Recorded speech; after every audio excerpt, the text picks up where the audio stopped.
السلام عليكم ورحمة الله متابعيني على قناة صيانة وحدات المخابز. معاكم المهندس أيمن الجاك، أحييكم بعد غيبة وفترة طويلة. إن شاء الله نحاول نعود تاني من أول الفيديوهات التوجيهية والتعليمية والاستفادة منها لجميع الناس. فحسب طبعا الفترة اللي فاتت كنا مضغوطين شوية في الشغل وشغل الشركات، طبعا انتوا عارفينه.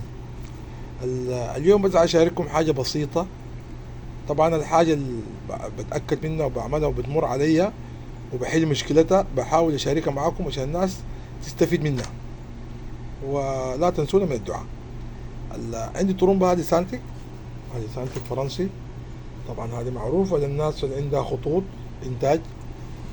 طبعا الطرمبة هذه شغالة تمام، ما في أي مشكلة، بس المشكلة اللي فيها إنها صارت بتطلع ديزل من هنا، صارت بتهرب ديزل من هنا، تهرب ديزل.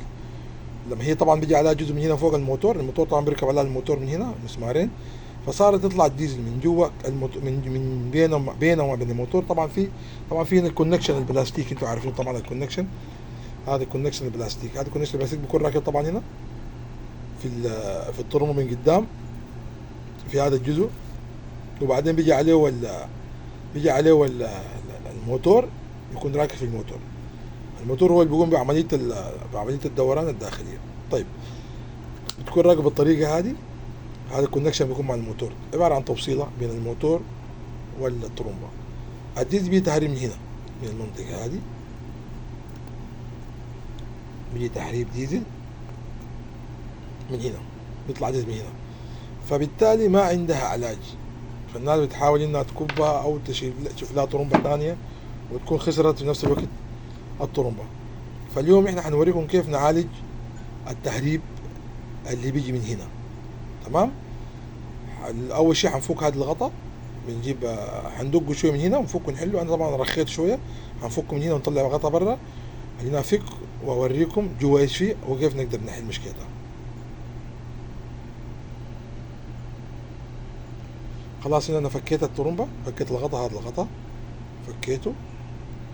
هذه الجزء الداخلي في الطرمبه، بتجي الطرمبه بالطريقه هذه، بيجي فيها هذا غطاء بيجي من فوق، بعدين بيجي هذا سبرينج، هنا في سبرينج بيجي سوسته راكب بالطريقه هذه، بعدين بتيجي ورده نحاس من جوا، بعدين بيكون في جوا ورده، بيكون جوا هنا في ورده. هنسحب طبعا هذا بعد ما تفك الغطاء تفك هذا، حتسحب العمود سحب كده بس لفوق، بيطلع معك العمود كامل بالطريقه هذه. شوف العمود انسحب معي كامل، طلع معي بالطريقه هذه. الان اوريكم ايش المشكله اللي فيه.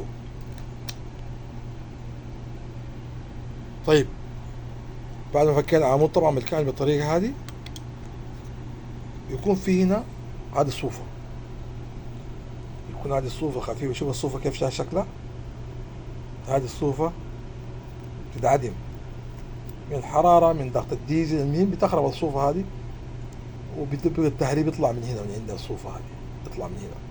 وهذه الصوفه ما موجوده للاسف، هذه الصوفه ما موجوده في السوق ولا عندها قطع غيار. طيب الان هذا صار العمود في يدي هنا، وصار التهريب بيجي من المنطقه هذه، بيجي من المنطقه التهريب بيجي من المنطقه هذه، لان هذه كان بتقفل، هذه بتقفل هنا، بتقفل هنا كده، وبتحط عليها طبعا السبرينج وبيضغط عليها بالورده، بعدين بيجي على الغطاء. فبالتالي دي بتمنع انه الديزل يجي خارج، دي بتمنع انه الديزل يجي خارج. الان احنا ايش حنسوي؟ حنحاول نشوف حل للقطعه هذه.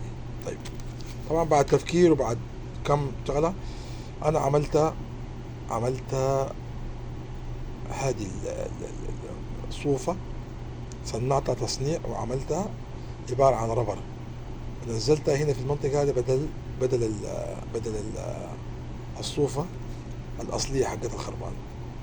عملت كم تجربه فيها ما نجحت، لكن التجربه الاخيره نجحت عندي. الان حاول اطبقها قدامكم واوريكم كيف طريقتها، عشان لو في واحد عنده طرمبه خربانه ما يرمي، لان سعرها ب 900 ريال شويه. اشوف اطبق معاكم خطوه خطوه، بس ما عندي احد يمسك لي الجوال، فحمشي معاكم خطوه خطوه، اوقف وارجع لكم. طيب اوريكم الخطوه اللي انا سويتها. طبعا اوريتكم الصوفه اللي سويتها قبل شويه. هذه الصوفه نزلتها هنا، نزلتها في الفتحه اللي جوا هنا، اللي هي كان محل الصوفة. هذه الصوفة اللي طلعناها، هذه مكانها طلعنا هذه، نزلت هذه جوا هنا. لو هي هتفك الطرمبة بيعرف انا ايش سويت. نزلت الطرمبة هذه طبعا صوفة واحدة تانية، انا عملتها كم واحدة. هنا نزلت واحدة جوا هنا في الفتحة اللي هي نزلت الصوفة هذه، وخديت وردة نحاس اللي هي الوردة تيجي لما تفك الطرمبة تيجي الورد جوا. طيب هذه خطوة انتهينا منها. الآن الطرمبة لافة معي تمام، لافة معي بكل سهولة. الخطوة اللي بعدها بستغنى، معلش وقفت جواني ناس. الآن نرجع تاني من أول. ركبت الصوفة جوا، الصوفة اللي أنا صنعتها ركبتها جوا هنا، وخديت وردة ألمونيوم. بعدين بجي الخطوة اللي بعدها بجيب الغطا، هذا الغطا اللي أول فيه موجود بحطه كده. طبعا الطرمبة بعد ما نضفناه وغسلناه حطينا الغطا كده. بعدين بجيب باخد السبرينج بالطريقة دي كده، بالطريقة هذه بكون أنا بكون أنا استغنيت عن هذه خلاص. على كده بضغط السبرينج مع الغطا حقي واربط الطرمبة، اقفل وارجع لكم كده. خلاص قفلت الطرمبة على كده، وركبت العظمة حقتي ونظفت الطرمبة. الآن الطرمبة هذه جاهزة للاستخدام مرة تانية. الآن تركب الطرمبة في الموتور، تشتغل في الفرن، وما في أي إن شاء الله مشاكل ولا في تهريب يجيك من المنطقة هذه. أرجو الجماعة الناس تكون استفادت من التجربة هذه وتشاركها مع أصحابهم والناس اللي يعرفون. دمتم في أمان الله. انتظارنا في فيديو جديد إن شاء الله، معلومة جديدة. السلام عليكم.